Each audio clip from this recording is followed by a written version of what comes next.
Bueno, muy buenos días, comenzamos. Sea bienvenido a este espacio de Instituto El Olivo y mi nombre es Claudia Méndez Ruiz. Estamos muy gozosos de podernos reunir en las redes con usted y poder dar seguimiento a este hermoso estudio de Apocalipsis, del cual ya llevamos poco más de un año. Y vea usted que apenas vamos, ya se me está cayendo esto, en el capítulo, vamos a ver, creo que se va a volver a caer.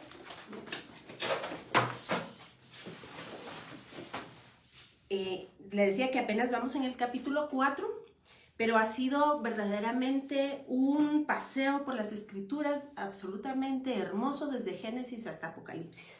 Bienvenidas Gaby Jiménez y Jenny Montenegro. Qué gozo que estén ya con nosotros. Bienvenidos a quien también se están conectando y a quien nos ha de ver más tardecito. El día de hoy, como ustedes se recordarán, daremos paso al estudio que dejamos la semana pasada a medias, en un momento verdaderamente impresionante. Déjeme contarle que no es casualidad que nuestro estudio coincida con lo que estamos a punto de ver, con lo que hemos estado viviendo esta semana, y déjeme que le introduzca un poquito.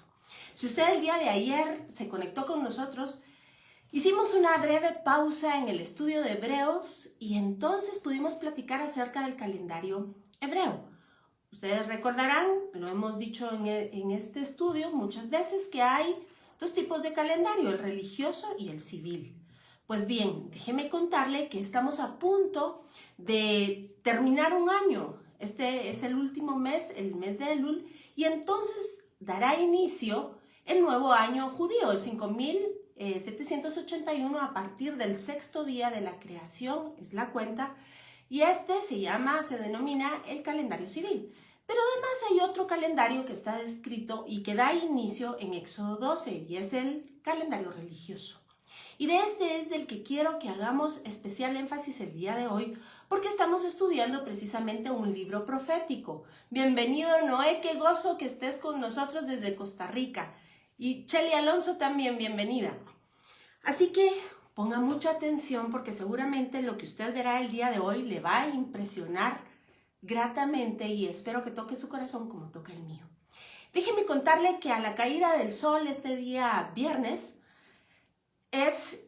da inicio, como le contaba, el Año Nuevo Judío, Rosh Hashanah, pero también esa misma fiesta, de acuerdo a Levítico 23, recibe el nombre de Yom Teruah, es decir, el día que suena el shofar. Y créanme que las implicaciones del sonido del shofar en la Biblia son muchísimas. Una de ellas, si nos vamos al texto de Éxodo 19 y lo vemos desde el hebreo, Marina, bienvenida, Diana también, qué gozo que estén con nosotros. Qué bueno que nos estemos reunidos para hablar acerca de estas buenas nuevas de la palabra del Señor. Y le contaba que el sonido del shofar representa la voz de Dios en Éxodo 19, pero también habla de nuestro clamor al Creador. Pero la situación no queda ahí. Resulta ser que esta fiesta, como todas las descritas en Levítico 23, son una vista profética de nuestro Salvador Jesucristo. El día de ayer yo le contaba muy rápidamente que las fiestas de primavera son Pesaj o Pascua, Hamatzot o panes sin levadura y Bikurim o primicia de los primeros frutos, en donde la revelación profética de estas son: Jesús cumple la Pascua, Él es el Cordero Pascual. Se recordará usted aquella hermosa historia en la cual Dios saca a su pueblo de la esclavitud de Egipto. Y esto, por supuesto, tiene una aplicación profética en nuestra vida espiritual cuando el Señor nos redime de los pecados, y de eso ponga mucha atención porque vamos a hablar el día de hoy. Pero también tendrá una implicación profética que estamos a punto de ver, y ponga mucha atención para que usted pueda hilar todas las ideas de las cuales es importante que vayamos concatenando para entender la visión profética. Así pues, entonces Jesús cumple la Pascua, Él es nuestro Cordero Pascual. Él nos sacó de la esclavitud de Egipto, nos sacó de la esclavitud del mundo, y un día nos reunirá con Él para entrar nuevamente a la Nueva Jerusalén. Ponga mucha atención de todos estos conceptos, por favor. Bienvenido, Saúl. Qué alegre verte por aquí, mi hermano.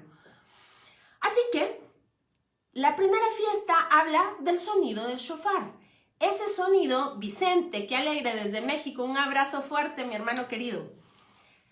Le decía que ese sonido hermoso del shofar nos dice en Joel que es un anuncio, es una advertencia que algo está por venir, pero también es un llamado al despertar, es un llamado al arrepentimiento. Este último mes de Elul es precisamente eso, los días del arrepentimiento, los días en el que el rey se ha acercado a los campos de la misma manera que lo hizo Booz con Ruth. 10 días más, son 40 en total, y finalizan con el día de Yom Kippur. Así, estamos en el inicio, Yom Teruah. Esto se celebra o se conmemora, en la palabra correcta, el primer día de Tishri, es decir, el primero y segundo día del año. Esto tiene diferentes nombres de acuerdo al aspecto de la fiesta que se conmemora. Así está Yom Hadim, así está el día del Shofar, el día del juicio, el día de la apertura de los libros, y de todo esto le voy a hablar muy brevemente. Resulta ser que este día, que se conmemora en 2 días, es muy importante porque da inicio al año, pero también a ese despertar. Dicen los antiguos, enseñan hasta el día de hoy, que justamente el primer Rosh Hashanah se llevó a cabo, se celebró cuando Dios sopló en la nariz de Adán para que éste tomara vida y fuese un ser vivo. Así que esta fiesta también recibe el nombre del día del soplo y del día del despertar, es decir, del volver de la muerte. Ponga atención a todos estos conceptos. Y se celebra en 2 días porque resulta ser que era muy importante para los antiguos y para el día de hoy al pueblo judío que todos, absolutamente todos, inicien al mismo tiempo la conmemoración de estas fiestas. Pero como en aquellos entonces el WhatsApp no funcionaba todavía, era necesario que los sacerdotes subieran a las montañas y ahí hicieran grandes hogueras para avisar de una montaña a otra que la fiesta había comenzado. Pero recuérdese usted que había muchos en el exilio, así que esto tardaba tiempo y esa fue una de las razones por las cuales decidieron que se llevara a cabo en 2 días. Así que otro nombre de la fiesta es el día largo. Pero resulta ser que el día largo escondía algo precioso que, aunque si bien los antiguos no sabían con exactitud qué era, sí sabían que había que guardarlo de las garras del enemigo. Así que a esto se le llamó el día escondido.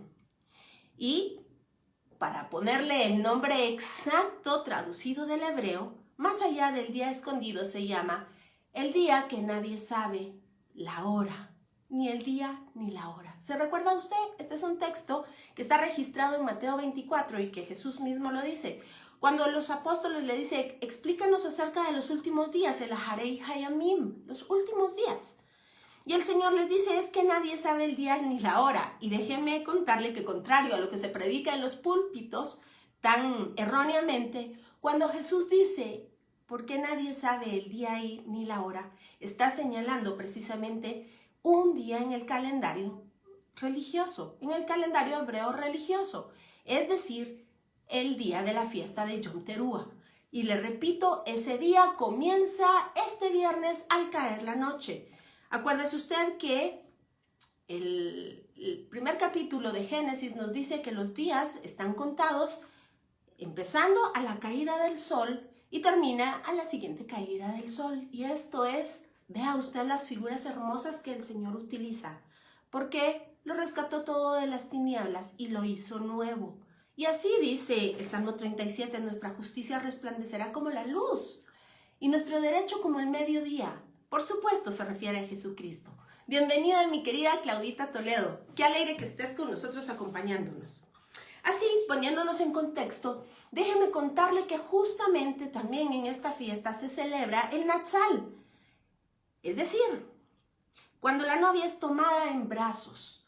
Y el día de ayer ponía yo un ejemplo para que usted tenga idea. Cuando las mujeres cocinaban las tortas y las ponían al fuego y una torta caía directamente al fuego y se iba a quedar, ellas natsal, con rapidez natsal, para que la torta no se quemara. Así que este es el tiempo de natsal para la iglesia.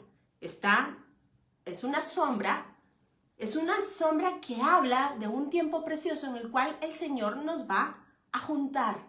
Y déjenme contarle, quienes han estudiado, nosotros les hemos explicado las dos posturas acerca del arrebatamiento y acerca de lo que dice Pablo, partiendo del punto de vista filológico, es decir, de la lengua, lo que quiere decir exactamente en los aires, desde el contexto hebreo. No voy a entrar hoy a eso, pero sí sabemos que un evento será importante en este tiempo y está predeterminado por el Señor y anunciado, el Natsal de la iglesia. Además serán las bodas del Cordero, que será el Nisuim, y la coronación del rey. Este día en Israel se celebra, se conmemora, se anuncia que Hashem es Elohim en toda la creación. Y de eso precisamente se trata nuestra lección del día de hoy. La Merkabá, el trono de Dios, la coronación del rey. Vea usted cómo ninguna cosa es casualidad. Así que si a usted no le da vueltas el corazón, espérese a ver lo que voy a contarle.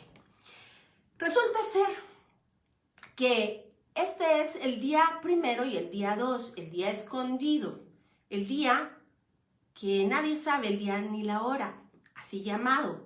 El día de que el Dios nos junta a la iglesia, el día en el cual las puertas del cielo son abiertas. Ponga mucha atención. Si las puertas del cielo son abiertas, podemos entrar y ver el trono. Porque recuérdese usted que la imagen que Moisés replicó aquí en la tierra era la del tabernáculo celestial. Así que ponga mucha atención porque todo esto nos va a servir para el estudio precisamente del trono de Dios desde el punto de vista de Apocalipsis. Titi Fonsea, un abrazo fuerte. Así que, y mi Gildita Barahona también bienvenida. Déjeme contarle y por favor vaya usted almacenando todos estos conceptos, todas estas ideas, porque se quedará asombrado.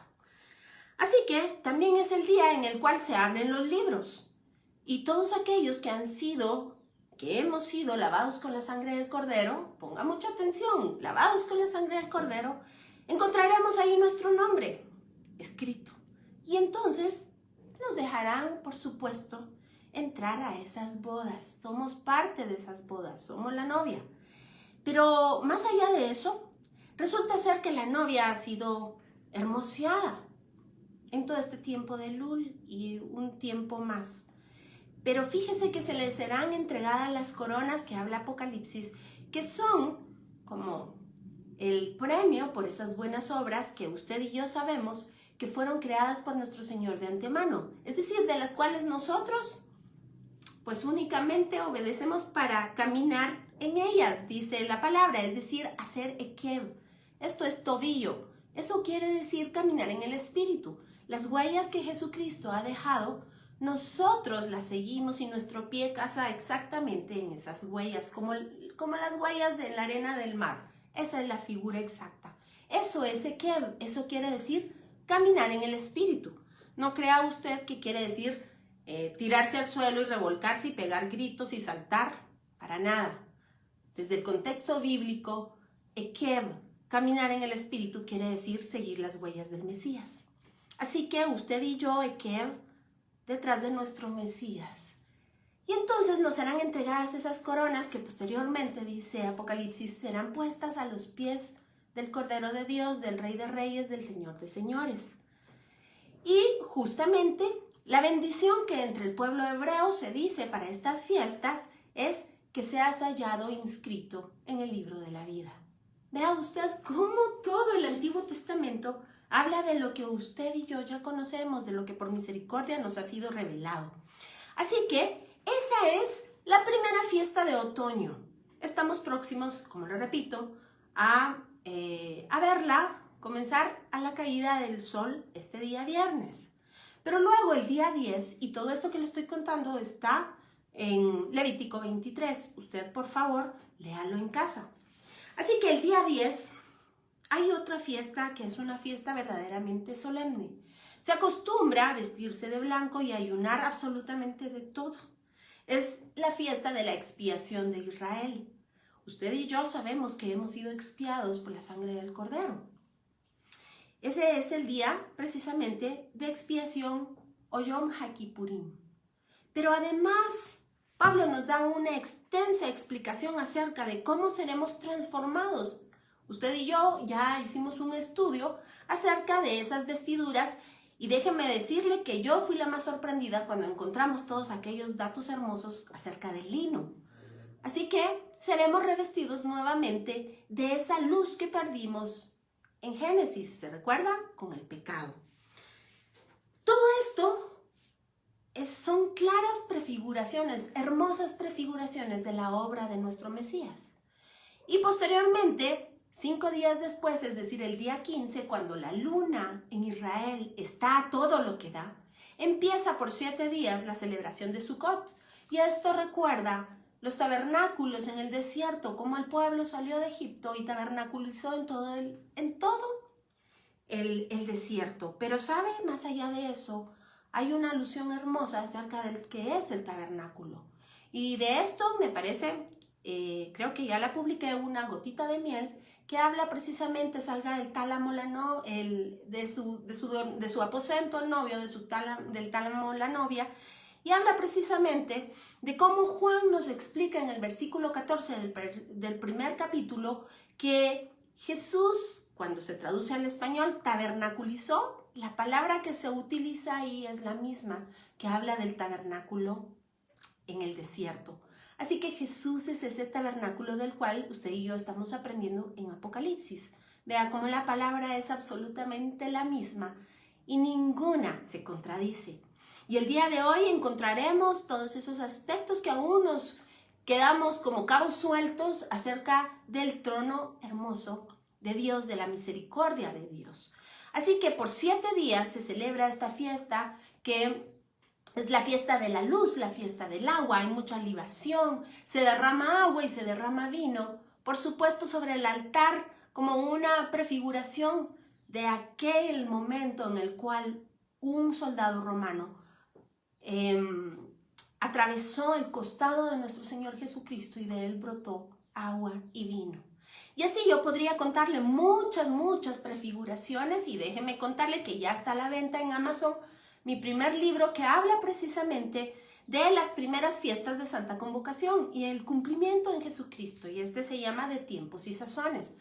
Usted lo va a encontrar y dentro de poco vamos a hacer el lanzamiento y usted está cordialmente invitado desde ya. Así que vea usted que Jesucristo mismo dice el 7º día de la fiesta de Sukkot que si alguno tiene sed, que se acerque a él y beba, porque él es esas fuentes de agua viva. De él brota esas aguas vivas de las cuales hablaba Isaías, cuando en forma de prefiguración todos los hijos de Israel iban a recoger ahí, a traer en cántaros aguas para el altar. Vea, es una cosa verdaderamente hermosa. Y esto nos habla del Shmini Atzeret, o el 8º día. Y esto es el inicio de la eternidad. Por supuesto, me salté muchos detalles hermosos que pues saldrán en el libro 2 justamente de fiestas y sazones. El primero se llama Consumado es, una vista profética. Y el segundo se llama Lo que está por venir. Y lo que está por venir se refiere a estas últimas 3 fiestas que en su sentido natural están por celebrarse en Israel y todos los judíos que están en la diáspora. Y que, déjeme decirle, que los que hemos sido comprados con la sangre del Cordero y nuestra venda se ha quitado, hacemos muy bien en cumplir lo que dice la Escritura. Por supuesto, no con el rito judío, porque no hemos sido llamados a judaizar, que es una palabra que no está completamente bien apropiada en el sentido literal, pero digámoslo así, no somos llamados a judaizar, no tenemos por qué seguir todo el rito judío. Ya Jesucristo pagó en la cruz del Calvario, dice claramente Hebreos 9, hasta el tiempo de modificar todas las cosas. Pero la Torá sí dice que debemos observarlas y que debemos cumplirlas. Es el 3er mandamiento, déjeme contarle. Así que santificarás las fiestas, es decir, las apartarás. Entenderás de lo que se trata y esa es la razón por la cual pues el Señor me permitió escribir esos 2 libros para que de una manera muy sencilla podemos entender lo que la Escritura dice, lo que la Escritura nos manda, como pueblo escogido de Dios, como pueblo apartado, como real sacerdocio, como nación santa, es decir, una nación que cumple los deseos del corazón de nuestro Dios. Así que, si usted quiere y si usted puede, yo le sugeriría que pueda comprar el libro. La verdad es que el precio es muy, muy accesible. La idea es llevar esa palabra hermosa de vida, de edificación a todo el pueblo de Cristo. Entonces, el segundo tomo, como le contaba, se trata de estas últimas 3 fiestas, es decir, Yom Teruah, Yom HaKippurim y Sukkot, porque proféticamente son las que faltan por ver. Usted seguramente ya hizo y ya ató todas las ideas y los conceptos y está entendiendo. Yom Teruah es el momento hermoso en el cual el Señor nos reunirá. Y entonces nos desposará y el Rey de Reyes será coronado. Y ponga muchísima atención a todos esos conceptos y verá cómo se ajustan en nuestra lección de Apocalipsis. Por supuesto, inmediatamente después nos habla de cómo Israel como nación será expiado y cómo sus enemigos, Dios mismo, en persona descenderá para darles justa retribución. Y Sukkot nos habla de un milenio con Cristo, un tiempo hermoso descrito en Isaías, y el 8º día, por supuesto, una eternidad con Él. Así que, ahora, teniendo esto en mente, recuérdese usted que los próximos días son días verdaderamente importantes para el pueblo cristiano. Pastora Lucky Delgadillo, un abrazo, qué alegre que estás por aquí. Igualmente, Pastora Susi Montiel, qué gozo tenerlas por aquí, pastoras amadas. Así que entonces, habiendo puesto toda esta explicación de las fiestas de Santa Convocación, maravillémonos con la relación que tiene con Apocalipsis capítulo 4. Es decir, vea usted el significado, aparte de lo que yo rápidamente le estoy contando de la profecía y de la escatología, vea lo que está aquí descrito. Y que no se le olvide, por favor, que precisamente el día 15 de septiembre, es decir, ayer, con la fecha importante que para los guatemaltecos eso representa, y entre paréntesis, acuérdese que nuestra nación ha sido una nación que por misericordia del Señor ha apoyado a Israel 70 años atrás, con el reconocimiento del Estado independiente de Israel, y en estos últimos años, justamente el año 70, con todo lo que eso quiere decir, que lo hemos platicado aquí, el cambio de la embajada. Vea usted que no es casualidad que justamente ayer se haya firmado ese tratado al cual se le ha llamado el Tratado de Abraham, y en donde empieza a haber un acercamiento de los estados árabes con Israel. Recuérdese usted que cuando Pablo dice, cuando escuchen de paz y seguridad, acuérdense que su redención está muy cercana. Créanme que todo lo que estamos viviendo del coronavirus no es para miedo. Lo que estamos viendo acerca de los abortos, acerca de los niños que son perseguidos por unas doctrinas terribles, enseñados en escuelas, cuando estamos viendo la sodomía, estamos viendo el LGTB, todo lo que se opone a Dios, la persecución por la palabra, la persecución a la iglesia. Mis amados hermanos y amigos, estamos viendo el cumplimiento profético de todo lo que está escrito desde Génesis hasta Apocalipsis, y esto debe de maravillarnos y por supuesto caer en una actitud plena de adoración a nuestro Dios, porque fiel es el que prometió, el que dijo que haría, está haciendo tal y como dijo que lo haría. Esto es verdaderamente asombroso e importante, y como justamente platicaba yo el día de ayer con algunos hermanos, me parece que lo platicamos también con la pastora Lucky, que está hoy conectada, y es que es maravilloso estarlo viendo, porque Hebreos dice que todos aquellos hombres de fe murieron sin haber visto las promesas, pero usted y yo las estamos viendo. Pero ¿sabe qué? Es más maravilloso todavía estarlas viendo y entender de qué se tratan, poder adorar a nuestro Dios. Y sabe, no callar, hablar de Él a tiempo y a destiempo, porque realmente el tiempo se acerca. Es importante que nuestra boca no calle, porque Muchos son los que mueren sin Cristo. Bienvenido, apóstol José Enrique, qué gozo.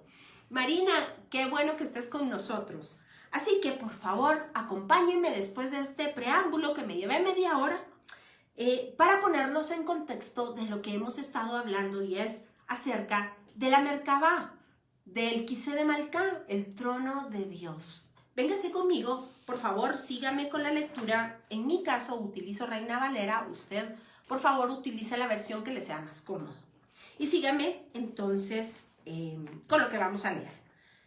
Capítulo 4, Apocalipsis, y dice así la adoración celestial. Después de esto, es decir, de todo lo que hemos platicado acerca del mensaje a las iglesias, como el Señor nos habla para que seamos una novia radiante, dice, miré y he aquí una puerta abierta. ¿Se recuerda usted que hablamos precisamente que Yom Teruah es el día que se abren las puertas? ¿Cuándo cree usted que se está dando precisamente esta historia en los cielos? Efectivamente, Yom Teruah. Y dice, he aquí una puerta abierta en el cielo. Y la primera voz, el shofar, que oí como de trompeta, hablando conmigo, dijo, sube acá y yo te mostraré las cosas que sucederán después de estas. ¿Ve usted que es un llamado a acercarnos? ¿Es además una advertencia? ¿Es además un tiempo de reunión? Es lo que hace el shofar. Y dice, al instante yo estaba en el espíritu, y he aquí un trono establecido en el cielo, y en el trono uno sentado. ¿Cuántos habían? Un trono y uno sentado, no habían más. Y dice, y el aspecto del que estaba sentado era semejante a piedra de jaspe y de cornalina, y había alrededor del trono un arco iris semejante en aspecto al de esmeralda. Y ya hablamos de esto y nos fuimos a Éxodo 21 cuando fue entregada las tablas de la ley. Dios mismo descendió. Versículo 4. Y alrededor del trono habían 24 tronos, y vi sentados en los tronos a 24 ancianos, vestidos de ropas blancas, con coronas de oro en sus cabezas. 24 ancianos con 24 coronas alrededor del trono de Dios. Aquí habíamos hecho la semana pasada precisamente la gráfica. Y dice, y del trono salían relámpagos y truenos y voces. Y delante del trono ardían 7 lámparas de fuego, las cuales son los 7 espíritus de Dios. De todo esto platicamos la semana pasada. Si usted no pudo estar en el estudio, le sugiero que por favor vea el estudio de la semana anterior. Y dice, y delante del trono había como un mar de vidrio, semejante al cristal. Y se me cayó mi gráfica, pero es que déjeme contarle que, vamos a ver si se mira ahí. Bueno, este es el tabernáculo como vimos la semana pasada, y justamente aquí enfrente del lugar de la cita o del lugar de reunión está el lavacro. Y esto en el sentido hebreo se conoce como el mar de cristal. Así el lavacro era llamado el mar de cristal. Así que cuando usted ve en Apocalipsis que se hace la analogía, la referencia al mar de cristal, usted ahora sabe que es el lavacro. La semana pasada nos ubicamos en el trono de Dios y vimos que es precisamente lo que Moisés vio, lo que Dios le enseñó a Moisés para que hiciera la réplica aquí en la tierra. Así que dice, versículo 6, y delante del trono había como un mar de vidrio, semejante al cristal. Y junto al trono y alrededor del trono 4 seres vivientes llenos de ojos, delante y detrás. Recuérdese usted que la semana pasada platicamos que no es que fueran seres extraterrestres, sino que en Apocalipsis el lenguaje es propiamente simbólico. Y cuando estamos hablando de los 4 seres vivientes, la semana pasada estudiamos cómo estos representan a los sacrificios, a los 4 sacrificios descritos en Levítico, los 4 sacrificios de animales que representan o que nos explican una faceta del precioso sacrificio de Cristo. Así que cuando hablamos de que estos sacrificios estos holocaustos además representan a cada uno de los campamentos de Israel que aglutinan 3 tribus, ¿se recuerda usted? Y a ver, podemos ver aquí, justamente alrededor, si me permite, mejor vamos a volver a pegar esto, porque nos va a servir mucho en la clase del día de hoy. Podemos ver precisamente que estos 4 seres vivientes representan a cada uno de esos campamentos y cada uno de ellos a los sacrificios de los cuales se habla.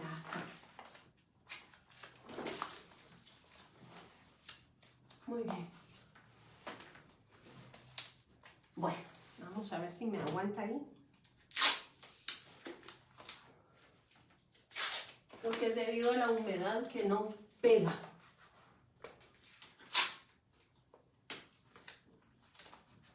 Muy bien, vamos a ver si hoy sí nos aguanta.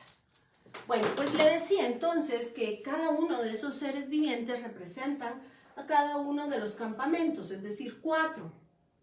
Los del norte, los del sur, los del este y los del oeste. Y cada uno de esos campamentos están aglutinados 3 tribus, es decir, 3 por 4, 12. Y acuérdese usted que alrededor del tabernáculo habitaban los levitas. Así que la semana pasada hicimos la analogía, Silvita, bienvenida, Shalom. La analogía acerca de las ruedas de Ezequiel, acerca de cómo, si usted vio la gráfica anterior, los 24 ancianos están alrededor del trono de Dios.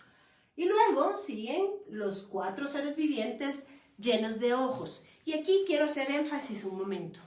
La letra Jin representa los ojos o el ojo. Y esto quiere decir lo que es revelado, lo que es expuesto, lo que es visto, lo que podemos ver, lo que podemos palpar. Así que cuando, mire pues, no quiere quedarse aquí. Así que cuando en la Biblia nos habla de los ojos, quiere decir que nos están revelando algo, nos están exponiendo algo. Y al tener estos seres vivientes 7 ojos, sabemos que es la perfección, la completitud. Así que nos está diciendo que la completitud de algo está siendo absolutamente revelado. Cuando Juan sube y le dice, mira lo que hay.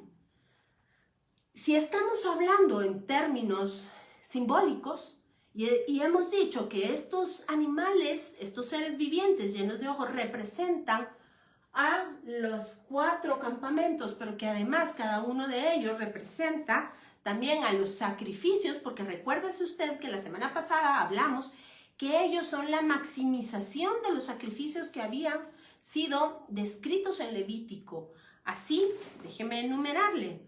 Acuérdese usted que había un sacrificio de aves, otro de corderos, otro de toros, y había un sacrificio que estaba consabido, por supuesto que no se llevaba a cabo, pero era el sacrificio del justo. Estaba anunciado, era implícito, el pueblo de Israel sabía. Y la prefiguración de esto claramente está descrita en Génesis con la muerte de Abel por su hermano Caín. Así, la maximización de las aves es lo que vemos en Apocalipsis y en Ezequiel trasladado a la cara del águila. La maximización de los corderos es el toro. La maximización de los toros es el león. Y por supuesto, la cara que está expuesta como forma de hombre, de Adán, dice en el original, por supuesto se refiere a Mashiach. Y de esto vamos a hablar en un momento. Así que continuemos leyendo, por favor. Y dice, vamos a ver, versículo 6, repito. Y delante del trono había como un mar de vidrio semejante al cristal, y junto al trono y alrededor del trono 4 seres vivientes llenos de ojos delante y detrás. Versículo 7. El primer ser viviente era semejante a un león. El segundo era semejante a un becerro y el tercero tenía rostro como de hombre, es decir, como de Adán. ¿Se recuerda usted lo que Pablo nos explica en Romanos, el primero y el segundo Adán? Pues efectivamente, de eso se trata. Es por eso que la Biblia dice, la sangre que clama mejor que la de Abel. Y el cuarto era semejante al águila volando. Y los 4 seres vivientes tenían cada uno 6 alas y alrededor y por dentro estaban llenos de ojos. Es decir, todo había sido expuesto. Y no cesaba día y noche de decir: Santo, Santo, Santo es el Señor Dios Todopoderoso, el que es, el que era y el que ha de venir. Y siempre que aquellos seres vivientes dan gloria y honra y acción de gracias al que está sentado en el trono, vea que es uno, al que está sentado en el trono, al que vive por los siglos de los siglos, los 24 ancianos se postran delante de él, del que está sentado en el trono, y adoran al que vive por los siglos de los siglos, y echan sus coronas delante del trono, diciendo: Señor, digno eres tú de recibir la gloria y la honra y el poder, porque tú creaste todas las cosas y por tu voluntad existen y fueron creadas. Y la semana pasada nos dimos cuenta que al llegar a este versículo encontramos que definitivamente el que está sentado en el trono es el que creó los cielos y la tierra, es el único que es digno, es el único que es santo, a quien se le rinden todas las coronas, es Jesucristo nuestro Señor. Así que continuemos entonces en donde nos quedamos la semana pasada. Y estamos entonces, por favor, a ver, en el verso, déjenme que me perdí, ¿en qué verso vamos? Bueno, déjeme hacerle también una referencia, y es que la semana pasada hablamos acerca de un pesher. El pesher es cuando se toma, es alta exégesis judía, y es cuando se toman imágenes de 2 textos y se dan interpretación mutua. Así que, por supuesto, vemos que toda esta descripción, igual que sucede con la carta a los Hebreos, es un pesher de todo lo que está descrito en Levítico. Y esto es importante que lo tengamos en mente. Así que, aquí está. Véngase al versículo 8, por favor, y dice: Y los 4 seres vivientes tenían cada uno 6 alas, y alrededor y por dentro estaban llenos de ojos. Y no cesaban día y noche de decir: Santo, Santo, Santo es el Señor Dios Todopoderoso, y el que era y el que es y el que ha de venir.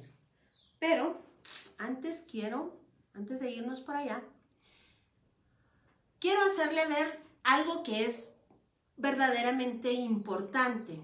Y es que en la carta a los Hebreos nos dice, y ahí nos quedamos la semana pasada, en el capítulo 10, versículo 12, que pero Cristo, habiendo ofrecido una vez y para siempre un solo sacrificio por los pecados, se ha sentado a la diestra de Dios. Recuérdese usted que el mismo texto lo podemos encontrar en Hebreos. Véngase conmigo, por favor, al capítulo 1. Y ahí de aquí vamos a comenzar hablando. Y dice: el cual, siendo el resplandor, hablando de Jesucristo, el resplandor de su gloria y de la imagen misma de su sustancia, y quien sustenta todas las cosas por la palabra de su poder, habiendo efectuado la purificación de nuestros pecados por medio de sí mismo, se sentó a la diestra de la majestad en las alturas. Y no quita el dedo del renglón, por favor, porque vamos a hablar varias cosas acerca de este trono del cual está descrito. Y es que si usted ve, en ambos casos, igual que sucede aquí, en Apocalipsis, hay un evento previo a que el Mesías se siente. Y efectivamente es ese. Él se sentó después de haber realizado los sacrificios por el pecado. Esto lo encontramos en Apocalipsis 4:2 y dice: al instante yo estaba en el Espíritu, y he aquí un trono establecido en el cielo, y en el trono uno sentado. Vemos que nos dice claramente Hebreos, tanto en el capítulo 1 como en el 10, que efectuó la purificación de nuestros pecados y luego se sentó. Así que cuando Juan subió a ver, y déjeme contarle que no es que haya llegado a los cielos, sino que es una expresión, subió, le fue revelado en visión el cielo, pero la forma hebrea de decirlo es subió. Lo que Juan ve no es literalmente los 4 seres vivientes que se describen aquí tan palpablemente. Lo que Juan está viendo es el sacrificio del justo, es el sacrificio del Cordero de Dios. Esto le fue revelado. Eso es lo que hablan los ojos. Eso es lo que nos dice esta metáfora de seres vivientes llenos de ojos, es decir, le son revelados los sacrificios de todos los tiempos, hechos perfectos en el Mesías, en el único sacrificio, como lo estamos viendo en Hebreos. Habiendo ofrecido una sola vez y para siempre Jesucristo su sacrificio, dio completitud al pacto, es decir, todo lo anterior solamente era una muy dulce sombra acerca de lo que haría nuestro Mesías en la cruz. Anabel Ardón, bienvenida. Así que regresemos entonces. Todo el conjunto de lo que está descrito en Apocalipsis 4 y en Ezequiel, es decir, el trono o la silla del que está sentado, los 24 ancianos, los 4 seres vivientes, todo eso es lo que se llama el trono de Dios.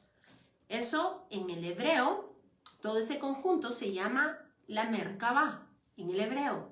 Pero en el arameo, la semana pasada hablamos que este recibe el nombre de Kise de Malká, es decir, el trono de la majestad. Y vimos, lo acabamos de leer precisamente, que nos dice en Hebreos 10, que se sentó a la diestra de Dios. Y la expresión utilizada a la diestra de Dios es Yemina de Malká. Pero déjeme contarle que en todos los casos está hablando de un solo trono para Jesucristo, que es Dios, uno solo, y es uno solo el que está sentado. Ahora entendamos qué quiere decir a la diestra de Dios o sentado en la majestad, a la diestra de la majestad en las alturas. Las tres expresiones son la Merkabah, el trono de Dios, en arameo Kise de Malká o el trono de la majestad, y Yemina de Malká o la diestra de la majestad. En todos estos casos quiere decir la diestra, el cielo. Recuérdese usted que el Señor va a llamar unos a la diestra y otros los pondrá de su lado izquierdo o a la siniestra. Es decir, la diestra en el contexto hebreo, como un concepto teológico, es el cielo. No quiere decir al lado derecho. Y cuando hablemos del trono de Dios, sea que utilicemos cualquiera de las expresiones en el hebreo o ambas en arameo, usted entenderá que estamos hablando de un solo trono, uno solo sentado, y la revelación de aquel que lo hizo. Ya lo vamos a ver en un momento desde otra perspectiva, desde la perspectiva de Ezequiel. Ahí están relatadas todas sus hazañas por la cual usted y yo tenemos salvación. Así que, por supuesto, no fue de una manera literal que Juan viera estas criaturas vivientes, sino más bien lo que esta analogía, esta simbología representa, es decir, Cristo Jesús muriendo en una cruz. El sacrificio del justo, aquel cuya sangre habla mejor que la de Abel. Así que era necesario llevar a cabo la reconciliación de los pecados, es decir, volverse a ser un pueblo para tomar su lugar en el trono. Déjeme contarle que en este tabernáculo natural aquí en la tierra no había sillas y el sumo sacerdote solo podía entrar una vez al año y no sin sangre, dice la carta a los Hebreos, para hacer expiación por él y por el pueblo. Pero fíjese usted que en ninguno de los casos el sumo sacerdote le era permitido sentarse. Y esto como una clara prefiguración, por supuesto, porque el trabajo no había sido terminado. Era únicamente Jesucristo el único que podía, con un mejor sacrificio, bajo un mejor pacto, con una mejor ofrenda y un mejor sumo sacerdote, y en un mejor lugar, es decir, el tabernáculo celestial, comprarnos, redimirnos una sola vez y para siempre. Y este término de redención quiere decir pagar lo que costó la justificación de cada uno de nosotros. El término hebreo utilizado aquí es pidión, es decir, pagar el precio. Y nos lo dice claramente Pedro, que hemos sido comprados por precio de sangre. Vea usted cómo la Biblia solita se interpreta. Es verdaderamente impresionante, es hermoso. Así que lo que Juan estaba viendo era ese precio que había sido pagado, un pacto llevado a su completitud, a su plenitud, hacerlo perfecto en Cristo Jesús. Así que no hay otra forma de ser salvos, solamente a través de la sangre del Cordero. Muy bien, así que habiendo entendido que era necesario que nuestro sumo sacerdote una sola vez y para siempre hiciese también, además de ser sacerdote, fuese la ofrenda y nos comprase, pagase el precio por nuestra justificación, se sentara, entendiendo todos nosotros que la obra estaba terminada. Y de ahí la expresión consumado es. Así que continuemos ahora, por favor, al versículo 8 de Apocalipsis 4 y dice: y los 4 seres vivientes tenían cada uno 6 alas y alrededor y por dentro estaban llenos de ojos, es decir, nos estaban revelando, estaba expuesto. Y no cesaban día y noche de decir: Santo, Santo, Santo es el Señor Dios Todopoderoso, el que era, el que es y el que ha de venir. Así, esta es la expresión, vea usted, que se utiliza en Éxodo 3 y ya de la cual hemos platicado. Es Jesús mismo, el que es y el que será. Debería de ser la traducción. El que es, el que era y el que ha de venir. Pero vea usted que estos que estaban alrededor del trono no cesaban día y noche de decir: Santo, Santo, Santo es el Señor Dios Todopoderoso, es el Shaddai. Y esto hace referencia a la ofrenda continua, día y noche. No dejaban de decir: Santo, Santo, Santo. Es decir, sin ninguna mácula ni arruga, tú eres el único que es digno. Hashem, el Shaddai, el Dios Todopoderoso, el que fue descrito desde Éxodo, el que era descrito desde Génesis, ese, el que está sentado en el trono de la majestad en las alturas.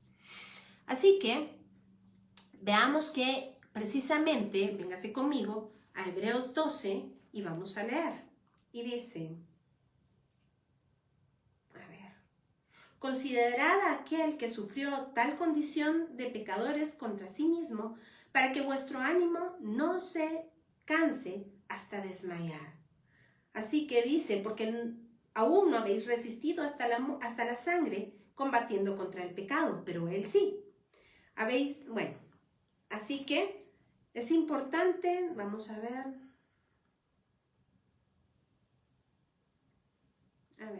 Puesto los ojos en Jesús, el autor y consumador de la fe, versículo 2, el cual por el gozo puesto delante de él sufrió la cruz menospreciando el oprobio y se sentó a la diestra del trono de Dios.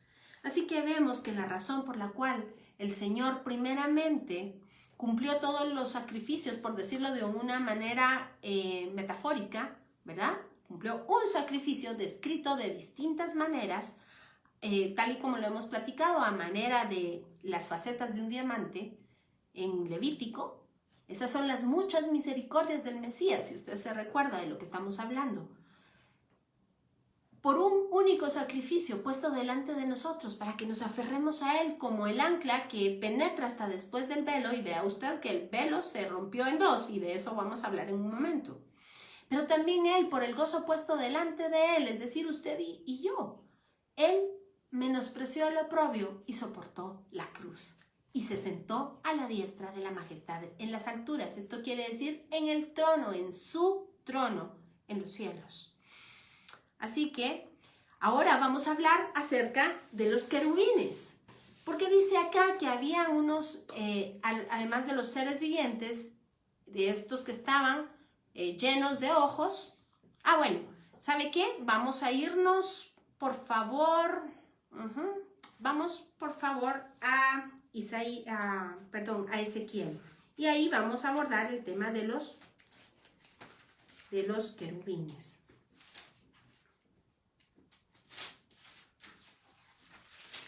Ezequiel capítulo 1.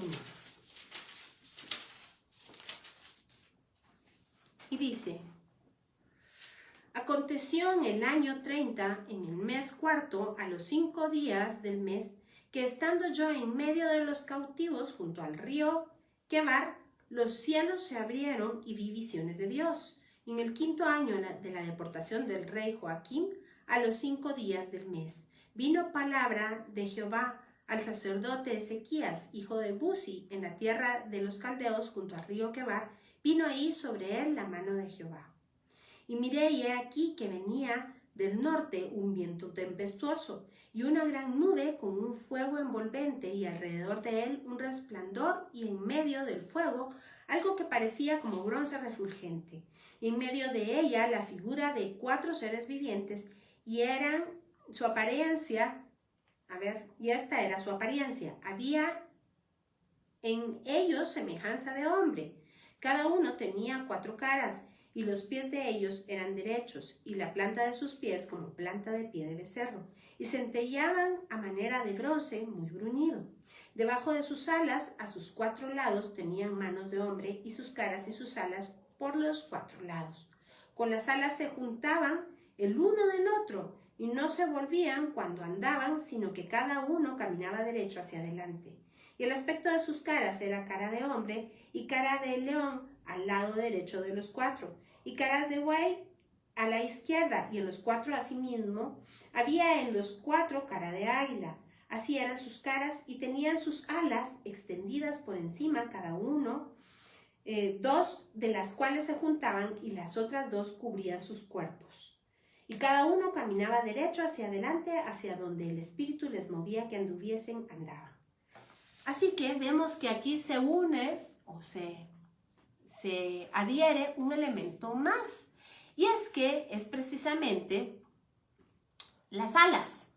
En Apocalipsis sabemos que nos están hablando de los mismos seres vivientes porque la descripción es básicamente la misma, pero aquí se agrega la situación de las alas. Déjeme contarle que existe en el hebreo una expresión que es el saraf.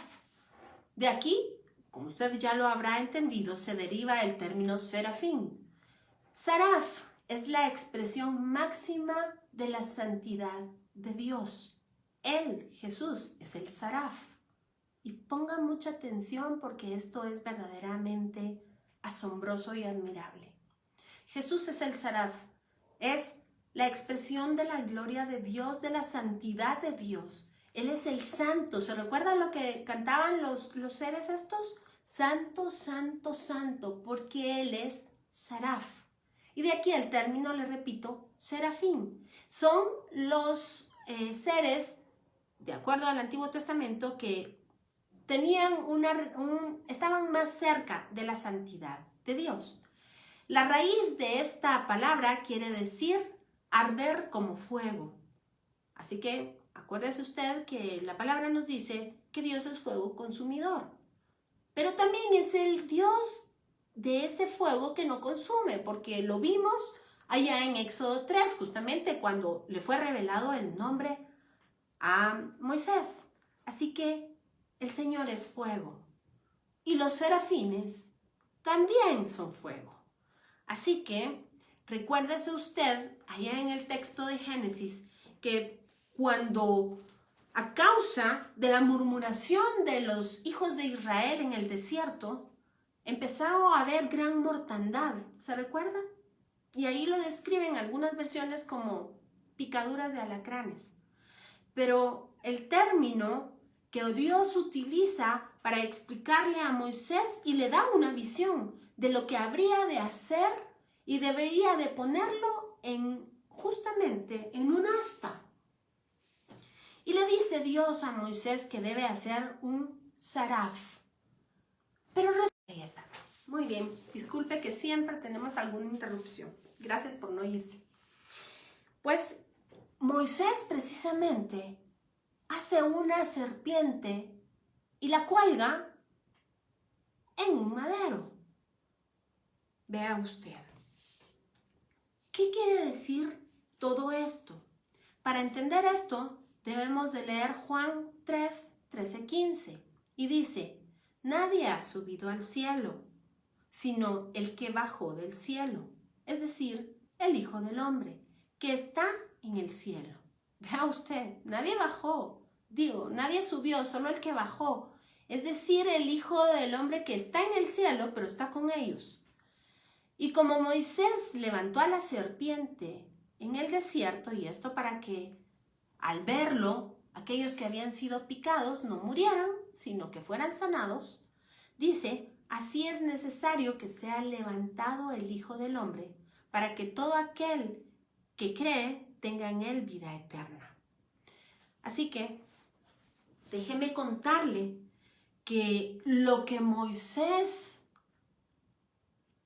puso a manera de un cuadro hermoso era precisamente al Saraf, al que es santo, que vino a tomar ese lugar en la cruz para ahí arrebatar la victoria.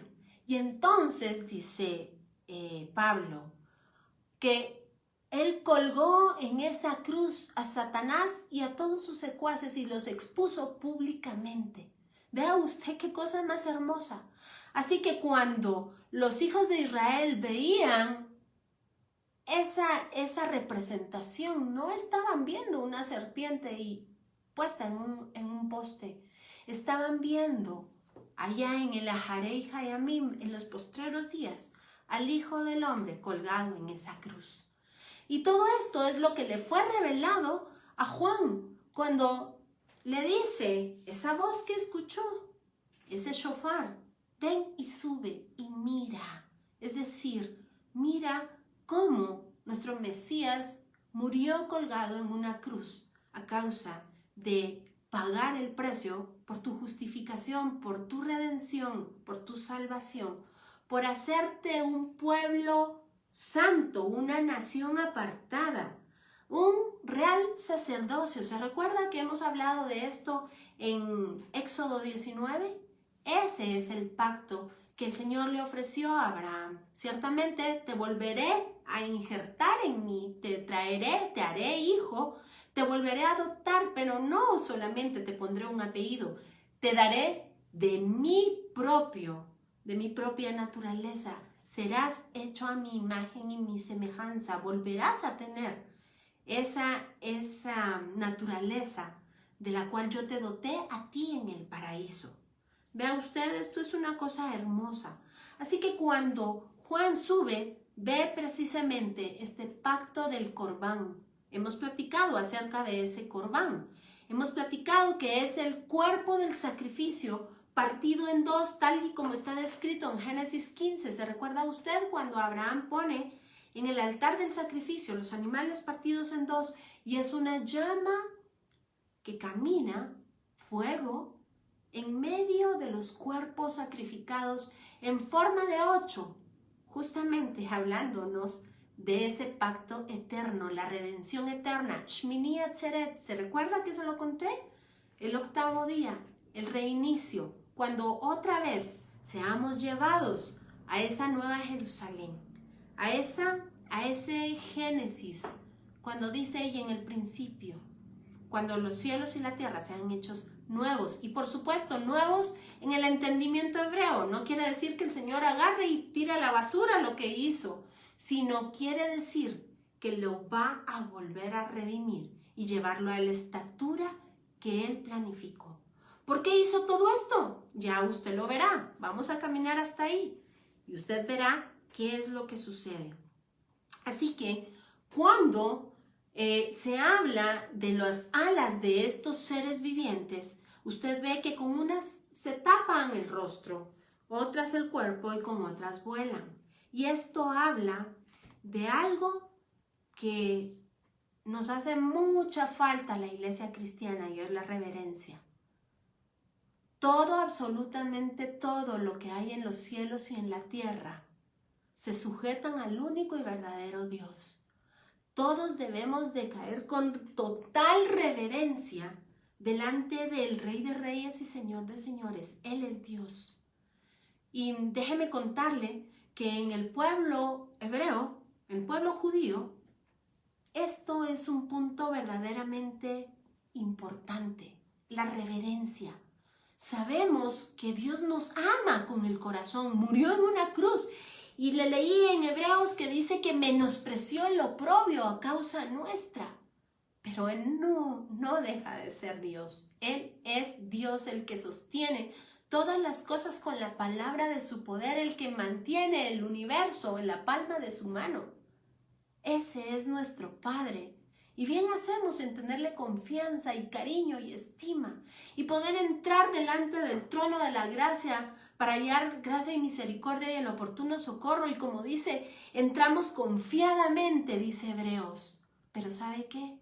Con total y certeza de que estamos entrando delante del único que es digno, de la santidad, del trono de la majestad, de ese Dios poderoso.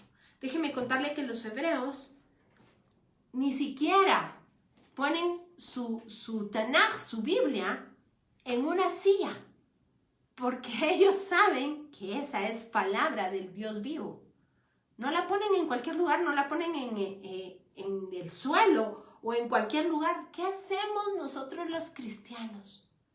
¿Qué hacemos? Es momento de verdaderamente revisarnos cuánto apreciamos la Biblia, o la tiramos ahí en el sillón de atrás del carro, o la ponemos en la silla de la iglesia, o si bien nos va, o la dejamos en el suelo, o qué sé yo. ¿Qué hacemos en el momento de la adoración? Y usted va a ver de lo que se trata la adoración.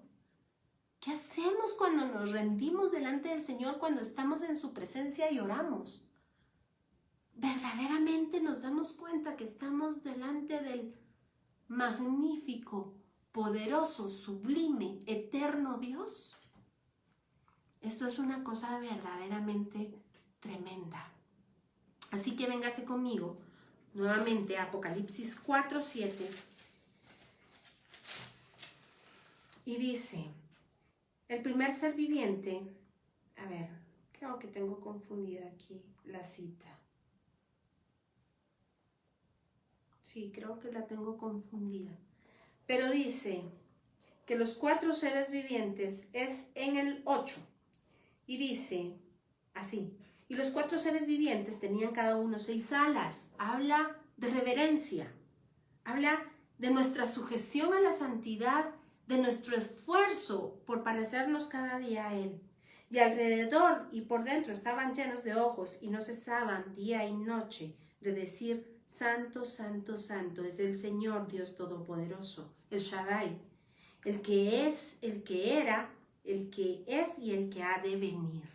Y con esto yo lo voy a dejar el día de hoy por razón ya de la hora, pero quiero exhortarlo a que usted vuelva a leer sus escrituras y que el Señor mismo le hable y que le dé testimonio del trono de la misericordia al cual nosotros podemos entrar.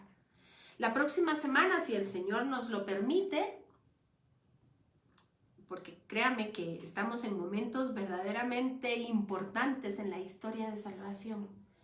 Si todavía estamos en la posibilidad que el Señor nos permita seguir estudiando, no nos ha reunido con Él. Seguiremos hablando acerca de ese trono hermoso de la misericordia descrito en Ezequiel 1. Y déjeme contarle que la adoración celestial es algo que será por la eternidad de la eternidad y de la cual usted y yo podemos ser partícipes el día de hoy, porque podemos entrar por medio de un camino nuevo y vivo, es decir, su sangre, por un velo que ha sido abierto, es decir, su carne, y podemos llegar hasta el lugar mismo de la misericordia de Dios. Y sabe, aún más, y esto estremece mi corazón cada vez que lo leo. Déjeme encontrarle el texto, porque podemos entrar hasta ese mismo lugar y llegar y acurrucarnos en sus piernas. Oiga lo que dice. Dice, estoy en Isaías 66, versículo 12, y dice, y mamaréis en los brazos, y en los brazos seréis traídos, y sobre las rodillas seréis mimados. Así que podemos entrar al trono de la misericordia para que el Señor nos dé de su alimento, para que el Señor nos acurruque en sus brazos y en sus rodillas seamos mimados.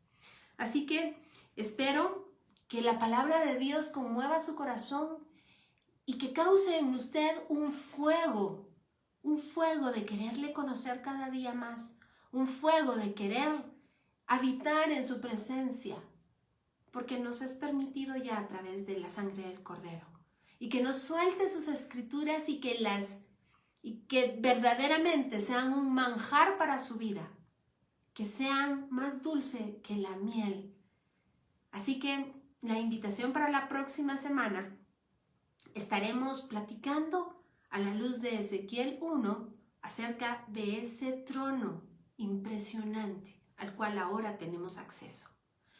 La invitación para comprar el libro en Amazon de Tiempos y Sazones de su servidora, y estaremos posteando próximamente el día de lanzamiento del libro en versión digital y en versión para imprimir. Además, la invitación estará abierta este próximo día lunes. Estaremos conectándonos con personas en Israel y de otras naciones porque estamos escudriñando justamente ese pueblo al cual el Señor le dio una promesa: ciertamente te bendeciré, te daré linaje y te daré una tierra. Así que el Señor les bendiga, un gozo compartir con ustedes, un abrazo fuerte, mi Lili amada, Lili de Castañeda, qué bueno que estés con nosotros, Mónica Álvarez, qué bueno que se hayan reunido con nosotros para estas buenas nuevas de salvación. Y por favor, permanezca atento. Las fiestas de Santa Convocación son fiestas de las cuales debemos santificar, dice la palabra, pero además de las cuales debemos de estar atentos porque son señales proféticas de este mapa hasta que Él venga. Un abrazo fuerte, que el Señor le bendiga. Gaby, muchas gracias por estar con nosotros de principio a fin. Así que Pastor Bernal Ursúa, qué gozo que siempre nos acompañe. Que el Señor les guarde, nos estamos viendo la próxima semana.